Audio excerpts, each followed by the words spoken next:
கோலாலம்பூரிலிருந்து Beijing புறப்பட்ட மலேசிய airlines விமானம் வியட்நாமின் தோசு தீவுகள் அருகே கடலில் விழுந்து விபத்துக்குள்ளானது.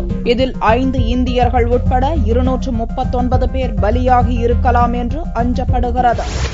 மலேசியாவின் கோலாலம்பூரிலிருந்து சனிக்கிழமை அதிகாலை 12:41 மணிக்கு MH370 எண் கொண்ட மலேசிய ஏர்லைன்ஸ் நிறுவனத்தின் போயிங் ரக விமானம் சீன தலைநகர் பீஜிங் புறப்பட்டது. இதில் விமான பணியாளர்கள் 12 பேர், 2 குழந்தைகள் உட்பட 239 பேர் இருந்தனர். காலை 6:30 மணிக்கு பீஜிங் சென்றடைய வேண்டிய இந்த விமானம் அதிகாலை 4:30 மணியளவில் கட்டுப்பாட்டு அறையுடன் தொடர்பில் இருந்து துண்டிக்கப்பட்டது. இதையடுத்து தென் சீன கடலில் விமானத்தை தேடும் பணிகள் முடுக்கிவிடப்பட்டன.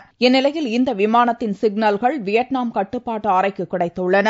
வியட்நாமின் தோசு தீவுகளிலிருந்து 153 மைல் தொலைவில் கடல் பகுதியில் இந்த விமானம் விழுந்து விபத்துக்குள்ளாகி இருப்பது தெரியவந்துள்ளது. இதையடுத்து வியட்நாம் கடற்படையினர் மற்றும் சீன ஹெலிகாப்டர்கள் விமானத்தை தேடும் பணியில் அப்பகுதியில் ஈடுபட்டுள்ளன. இந்த விமானத்தில் சீனாவைச் சேர்ந்த 150 பேர் பயணித்ததாக அந்நாடு தெரிவித்துள்ளது. காணாமல் போனவர்களில் இந்தியாவைச் சேர்ந்தவர்கள் 5 பேர் என்றும் கூறப்படுகிறது. விமானத்தில் பயணித்தவர்கள் அனைவரும் இந்த விபத்தில் இறந்திருக்கக்கூடும் என்று அஞ்சப்படுகிறது. அங்கு தொடர்ந்து மீட்புப் பணிகள் நடந்து வருகின்றன.